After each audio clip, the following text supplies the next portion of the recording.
Hello good morning viewers, welcome to back our channel. आज हम जानेंगे कुछ अनोखे टिप्स जो आपके बहुत सारे पैसों की बचत करेंगे। इस वीडियो को देखने में आपका 1 रुपया भी खर्च नहीं होगा और इन टिप्स को आप अपनाते हैं तो बहुत सारे पैसे की बचत करेंगे। चलिए देख लेते हैं आज का पहला यूज़फुल टिप। पहला यूज़फुल टिप मेरा सॉफ्ट टॉय से जुड़ा हुआ है। जब भी हम इन्हें क्लीन करते हैं सोडा या साबुन की मदद से तो आपने देखा होगा इसके अंदर एक ड्राइनेस आ जाती है, यानी ये इतने सॉफ्ट नहीं रहते जैसे कि मार्केट से आते हैं। अब यूज़ करेंगे तो गंदे तो होंगे ही। अब गंदे हैं तो हम इसे क्लीन करते हैं, सर्फ से कर लेते हैं, साबुन से कर लेते हैं, बढ़िया से अच्छे साफ़ हो जाते हैं। पर इसकी जो नमी है वो वापस कैसे लेकर आए, तो चलिए एक तरीका मैं आपको बता रही हूँ। इन सॉफ्ट टॉयज़ को आप धोएंगे ना, उसके बाद भी ये वैसे ही रहेंगे जैसे कि मार्केट से आते हैं, काफ़ी ज़्यादा सॉफ्ट बने रहेंगे। उसके लिए हमें इन्हें फिर से क्लीन करना होगा। तो हमने ले लिया है पानी, और पानी में हम यहाँ पर डालेंगे शैम्पू। जो भी शैम्पू आपके पास अवेलेबल है उसका आप यूज़ कर सकते हैं। मेरे पास ये 2 रुपये वाला हेड एंड शोल्डर है, इसका मैं यूज़ करी। जब इस तरीके से अच्छे से बढ़िया झाग बन जाएगा, इसके बाद में जो हमारे ये सॉफ्ट टॉयज़ है इसके अंदर डिप करते जाना है। तो मेरे पास यहाँ 4 टॉयज़ थे तो मुझे 2 शैम्पू लगे हैं। अगर आपके पास 1 टॉयज़ है तो आप एक ही शैम्पू का यूज़ कीजिएगा, या एक बार में जितना आप बालों में शैम्पू लगाते हैं ना उतना यूज़ कीजिएगा, ताकि इसमें अच्छे से सॉफ्टनेस आ जाए। इस ट्रिक को आपने ज़रूर अपनाना है। आप इसे अपनाते हैं तो आपके टॉयज़ हमेशा सॉफ्ट रहेंगे, कभी भी ड्राई नहीं होंगे। तो उम्मीद करती हूँ ये वाला यूज़फुल ट्रिक आपको पसंद आएगा। कुछ सेकंड्स के लिए या कम से कम 20 से 25 सेकंड के लिए इस पानी के अंदर भी रहने दीजिएगा इसको, ताकि इसके अंदर अगर कोई बैक्टीरिया वगैरह है ना तो वो अच्छे से निकल जाए। उम्मीद नेक्स्ट टिप में हम सिलेंडर के बारे में बात करेंगे। तो आज हम पॉलीथीन से सिलेंडर को खिसकाने वाले हैं। कैसे और कब इसका यूज़ करना है चलिए ये बता देते हैं। बहुत बार क्या होता है, सिलेंडर वाले जो भैया होते हैं वो क्या करते हैं, गेट पे ही सिलेंडर को छोड़ जाते हैं, घर के अंदर एंट्री नहीं करते हैं और हम भी अंदर आने नहीं देते हैं। तब क्या होता है, ये सिलेंडर इतने ज़्यादा वजनी होते हैं कि ये हमसे खिसकते नहीं हैं, या इसका वज़न बहुत ज़्यादा होता है। खाली होने पर भी इनका वेट बहुत ज़्यादा होता है। और अगर इसी तरीके से हम इसे खींचेंगे तो आप देखेंगे बहुत सारे इसके जो मार्क होते हैं ना वो टाइल्स वगैरह पे आ जाते हैं। तो इस पॉलीथीन का मैं यूज़ करके आपको बता रही हूँ। अगर आपके पास ये पॉलीथीन है चलेगी, पर इससे अच्छी क्वालिटी वाली पॉलीथीन आप ले सकते हैं, उससे आपको परफेक्ट रिजल्ट मिलेगा। तो जैसे मैं इसके ऊपर की तरफ इसको लगा के बता रही हूँ ना, बिल्कुल इसी तरीके से इसके बेस में हमने इस पॉलीथीन को लगाना है। ये वाली पॉलीथीन भी 100% वर्क करती है। तो इस तरीके से इसकी जो नीचे वाला पैर है या जो रिंग है नीचे की तरफ, वहाँ पर हमने लगाना है। अच्छे से रिजल्ट मिले इसलिए मैंने ये मॉम्स मैजिक का प्लास्टिक यूज़ किया है। इस तरह के चिप्स वगैरह के भी पैकेट आपके घर में ज़रूर आते होंगे। इनका प्लास्टिक ना अच्छा स्ट्रॉन्ग होता है, तो इसका आप यूज़ कीजिएगा, अच्छे से आपको रिजल्ट मिलेगा। और प्लास्टिक थोड़ा बहुत ही ख़राब होगी, वैसे भी ये वेस्ट में जाती है, तो इसी का यूज़ करके मैं आपको बता रही हूँ। चलिए मैं दिखा ही देती हूँ कि इसे यूज़ कैसे करना है। सिलेंडर को हल्का सा ही आपने उठाना है, बहुत हल्का सा, बहुत ज़्यादा नहीं, और इसके आधे सर्कल में हमने इसे अटका देना है। आप चाहें तो इसे हिला के कोशिश कीजिएगा, ये नहीं हिलते हैं, बहुत ज़्यादा वजनी होते हैं। तो मैंने बस हल्के से इस पॉलीथीन को इसके अंदर इस तरीके से लगाया है। बस अब ये रेडी है खिसकाने के लिए। अब कितना भी वजनी सिलेंडर हो, आपके यहाँ 14 किलो वाला आता हो या इस तरीके से 22 केजी वाला आता हो, कोई दिक्कत नहीं है। सारे के सारे आप आराम से अकेली महिला होते हुए खिसका सकती है। तो बस इसको आपने इस तरीके से पकड़ना है, जैसे कि मैं आपको पकड़ के दिखा रही हूँ, और बस इसे आप खिसकाते जाइएगा। ये पॉलीथीन की सहायता से बहुत आसानी से खिसक जाता है, और मुझे ये ट्रिक सच में बहुत ज़्यादा पसंद आती है। उम्मीद करती हूँ आपको भी ये पसंद आएगा और आप जो अपने काम है ना वो बहुत आसानी से निकाल पाएंगे। इमरजेंसी के लिए ट्रिक आपके बहुत ज़्यादा काम आएगा। तो देखिए मैंने इतनी दूर से यहाँ तक इसको खिसका के लेकर आई हूँ, और किसी तरह की कोई स्क्रेचेस नहीं आए हैं। बस पॉलीथीन है ना थोड़ा सा घिस गई है, क्योंकि सिलेंडर का वज़न काफ़ी ज़्यादा होता है। तो उम्मीद करती हूँ ये वाला हैक आपको पसंद आया होगा। चलिए देख लेते हैं आज के और अगले यूज़फुल टिप्स। इस तरह के बॉक्स ना आपके घर में भी आते ही होंगे। आप इसका क्या यूज़ करते हैं ज़रूर बताइएगा। जो मैं यूज़ कर रही हूँ ये आप भी कर सकते हैं। और इस तरह के बॉक्स ना काफ़ी बड़ी साइज़ के हमारे घर में आते हैं, क्योंकि कुछ ना कुछ सामान हमारे घर में आते रहते हैं। तो देखिए हमारे किचन में ना फ्राई करने वाली चीज़ें काफ़ी सारी होती है। मेरे पास आलू की चिप्स है, आपके पास कोई सी भी चिप्स हो सकती है, फ्रायर्स हो सकते हैं जो कि हम मार्केट से लेकर आते हैं। अब इन्हें क्या है ना थोड़े थोड़े दिन में हमें धूप दिखाना होता है, तो आप ना लॉन्ग टाइम स्टोर करने के लिए इन बॉक्सेस का यूज़ कर सकते हैं बिना प्लास्टिक बैग के। आप इस तरीके से अगर रख भी देते हैं ना तो इसमें हल्की फुल्की हवा पास होती रहेगी, नमी बिल्कुल नहीं आती है, क्योंकि ज़्यादातर ना इसी तरह के बॉक्स में पापड़ वगैरह को पैक किया जाता है। प्लास्टिक में आप कर सकते हैं पर लॉन्ग टाइम के लिए प्लास्टिक में नहीं रखना चाहिए। ये होममेड है, घर पे बनी हुई है, तो मैंने इस बॉक्स का यूज़ किया है। ये ट्रिक आप विंटर और गर्मी के लिए कर सकते हैं। रेनी सीजन में मत कीजिएगा क्योंकि रेनी सीजन में हल्का सा मॉइस्चर आ जाता है। वैसे तो नहीं आएगा अगर आप इसे सील पैक करके रख देते हैं।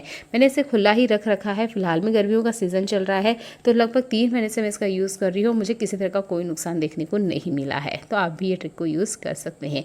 जो अगला यूज़फुल हैक है ना, इसका मैं रिजल्ट पहले आपको दिखाऊंगी, उसके बाद मैं बताऊंगी कि कैसे इसे हमने बनाया है। तो देखिए ये जो दिए हैं ना, ये बहुत ज़्यादा ख़राब हो चुके हैं। इन दियों को मैं हर 15 दिन में चेंज कर देती हूँ। लोकल मार्केट में मात्र ये 20 रुपये के मिलते हैं, तो मैं ना इन्हें साफ़ नहीं करती हूँ। मुझे लगता है कि गंदे हो चुके हैं, चेंज कर देना चाहिए। इतनी मेहनत कौन करेगा इन्हें साफ़ करने के लिए। तो इस बार मैंने नहीं इन्हें चेंज किया। मैंने सोचा चले इन्हें साफ़ करके देखते हैं, अगर ये हो जाते हैं तो अभी मैं आपको ये ट्रिक बताऊँगी। मैंने एक पुराना टूथब्रश लिया है, इससे हल्का हल्का स्क्रब किया और इसके आसपास की जितनी गंदगी है ना आसानी से निकल गई है। इस गंदगी को निकालना आसान नहीं होता है क्योंकि ये तेल के दिए के दाग हैं, ठीक है। जो तेल वाले दाग होते हैं, जले हुए तेल के दाग, वो आसानी से नहीं निकलते हैं। स्पेशल जो स्टील की सरफेस होती है उस पे से तो नहीं निकलते हैं।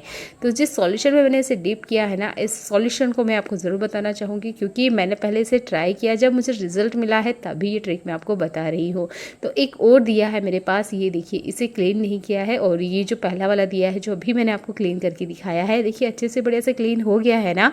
तो जो ट्रिक मैं आपको बता रही हूँ ये 100% वर्क करती है। बस आपने इसे स्टेप को फॉलो करना है। आप ले लीजिए शैम्पू, जो भी शैम्पू आपके पास अवेलेबल है उसका आप यूज़ कर सकते हैं। तो मैंने एक पानी का मग्गा लिया है, मेरे पास फिलहाल में यही शैम्पू है। अगर आपके पास 1 रुपये वाला भी कोई शैम्पू है ना तो उसका भी आप यूज़ कर सकते हैं, कोई दिक्कत नहीं है। तो मैं इसे पूरा का पूरा ही यूज़ करने वाली हूँ। आप चाहें तो और 2-3 दिए इसके अंदर डिप कर सकते हो। मैं एक दिए के लिए एक ही शैम्पू का यूज़ करी हूँ ताकि मुझे रिजल्ट अच्छा मिले। चाहे तो आप ज़्यादा दिए भी इसके अंदर डाल सकते हैं। तो अच्छे से पहले इसे आप घोल लीजिएगा। अब इसमें कुछ एक्स्ट्रा ऐड नहीं करना है, ठीक है। कुछ भी आपने एक्स्ट्रा ऐड नहीं करना है, बस इस दिए को आपने डीप कर देना है। कम से कम रात भर के लिए आप छोड़ दीजिए। अब आप अगली सुबह या अगले टाइम जब भी 12 घंटे या 13 घंटे की गैप के बाद जब आप इसे क्लीन करेंगे तो बिल्कुल इस तरीके से साफ़ और क्लीन हो जाएगा। ये ट्रिक बहुत ज़्यादा कमाल की, ज़रूर यूज़ करके देखिएगा। आपको ऐसा लगता है क्या कि हमारे घर में जो सिलेंडर आते हैं वो सबसे गंदे होते हैं? पता नहीं क्यों ये मेरे साथ ही होता है या सबके साथ होता है, मुझे नहीं पता। पर जो मेरे घर में सिलेंडर आते हैं ना, ऐसा लगता है सबसे गंदा सिलेंडर मेरे ही घर दिया गया है। तो मुझे ना इन सिलेंडर को यूज़ करने का बिल्कुल मन नहीं करता है। जब ये गेट पर रखे होते हैं या घर के अंदर हमें लाना होता है, उसी टाइम आप स्टिक को यूज़ कीजिएगा। थोड़ा सा पानी लीजिएगा, स्टील स्क्रबर लीजिएगा और इसे ना अच्छे से पहले धो लीजिएगा क्योंकि जब इस तरह के गंदे सिलेंडर को हम हाथ लगाते हैं तो सच में बहुत ज़्यादा घिन आती है। और हमारे घर में बच्चे भी ऐसे है ना, कितना भी मना करो वो कुछ ना कुछ चीज़ों को टच करते रहते हैं। घर में चीज़ें होगी तो ज़रूर टच करेंगे। तो देखिए वैसे भी सिलेंडर काफ़ी लोगों के हाथों से टच होके आते हैं, तो आप इसे पानी से अच्छी तरीके से धो डालें, उसके बाद ही इसे घर के अंदर लेकर आएँ। उम्मीद करती हूँ छोटा सा टिप है, आप इसे यूज़ करते होंगे। अगला यूज़फुल हैक मेरा स्टोर रूम से जुड़ा हुआ है। तो देखिए ये छोटा सा स्टोर रूम हमने भी बना रखा है। जो हमारे घर का वेस्ट निकलता है या ऐसा सामान जो कि अभी हमें कचरे में नहीं फेंकना है, अगले टाइम हमें यूज़ करना है, तो उन सबको ना मैंने एक ये छोटा सा कमरा बनाया, उसके अंदर डाल दिया है। अब इसके अंदर मेरे घर में वो सारा सामान जो कि फ़िलहाल में यूज़ नहीं आ रहा है, कभी हम फ्यूचर में यूज़ करेंगे, वो सारा का सारा मैंने इसके अंदर डाल दिया है। अब दिक्कत यह है कि जो भी स्टोर रूम आपका होगा या जहाँ पे भी आप अपने घर का सारा वेस्ट सामान रखते होंगे जो बाद में आप यूज़ करेंगे, यहाँ पे ना कुछ कीड़े, कॉकरोच, मकोड़े या कह सकते हैं छिपकली, सब कुछ ना इसके आसपास भागते रहते हैं। जब हम कुछ चीज़ें निकालने जाते हैं तो सच्ची में ना एकदम सा डर लग जाता है क्योंकि एकदम से छिपकली कभी सामने आ जा रही है तो कभी कॉकरोच आ रहा है या तो कभी चूहे इसके आसपास भाग रहे हैं। तो देखिए इस तरह के कीड़े मकोड़ों से हमें डर लगता ही है। ये ओपन है, बाहर की तरफ एक जाली लगा रखी है कि कोई बड़ा जीव इसके अंदर ना जाए, पर इसके अंदर ना छिपकली और कॉकरोच, 2 जानवर तो चले ही जाते हैं। तो इन सबको भगाने का एक ट्रिक मैं आपको बता रही हूँ, इसे आप यूज़ कर सकते हैं। आपने एक बोतल का यूज़ करना है या जो भी आपके पास स्प्रे बोतल है उसका आपने यूज़ करना है। इसके अंदर डालना है नमक। इस नमक को डालते हुए मुझे दिक्कत हुई कि इसके अंदर नमक जा नहीं रहा था। अगर मैं डालने भी जाऊँगी तो वो सारा काउंटर पे फैल जाएगा।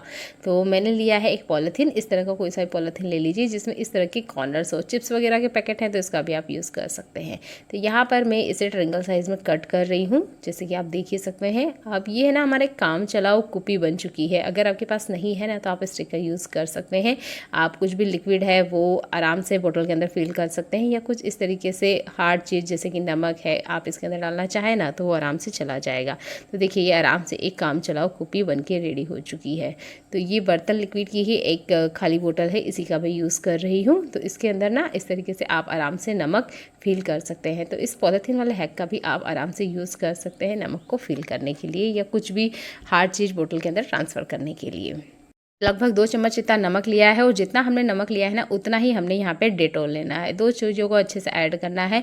इसके बाद में हम इसके अंदर आधा लीटर पानी ऐड करेंगे। ध्यान दीजिएगा क्वांटिटी के ऊपर, मैंने 2 चम्मच नमक लिए हैं और जितना नमक लिया है उतना ही मैंने डेटॉल लिया है और सिर्फ आधा लीटर पानी के अंदर ही ऐड करना है। ज़्यादा में मत ऐड कर लीजिएगा, नहीं तो ये ठीक से काम नहीं करेगा। स्प्रे बोतल में डालने के बाद अच्छे से इसे शेक कीजिएगा। अब ये बोतल हमारी रेडी है। अब लेके चलते हैं इस स्प्रे बोतल को स्टोर रूम की तरफ। यहाँ पर मैंने छिपकली के बच्चे देखे हैं और छोटे मोटे कॉकरोच भी मुझे देखने को मिल गए हैं।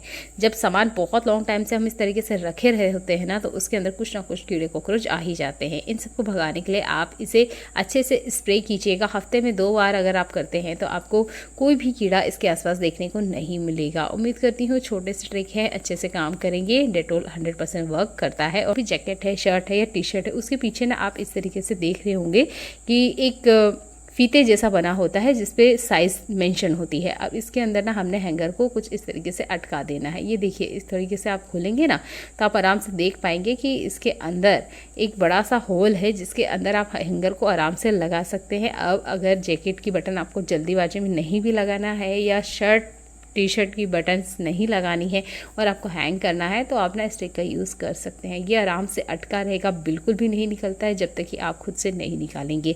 हमारे साथ अक्सर ऐसा होता है, हमें एक कपड़ा निकालना चाहते हैं, उसके पीछे 2-3 कपड़े आ जाते हैं या फिर जो अलमीरा है वो पूरी मैसी हो जाती है। पर अगर आप इस छोटे से ट्रिक को यूज़ करते हैं तो आपकी जो अलमीरा है वो मैसी नहीं होगी और जो कपड़ा आप निकाल के ले आ रहे हो ना, सिर्फ वही बाहर आएगा। अगर गलती से इस तरीके से गिर भी जाता है तब भी कोई दिक्कत नहीं है, ये निकलने वाले नहीं है। उम्मीद करती हूँ छोटे छोटे हैक है आपको पसंद आए होंगे। चलिए मिलते हैं अगली ऐसी यूज़फुल वीडियो में जो आपके घर और किचन के काम को आसान बनाते हैं। देखने के लिए आपका बहुत सारा धन्यवाद।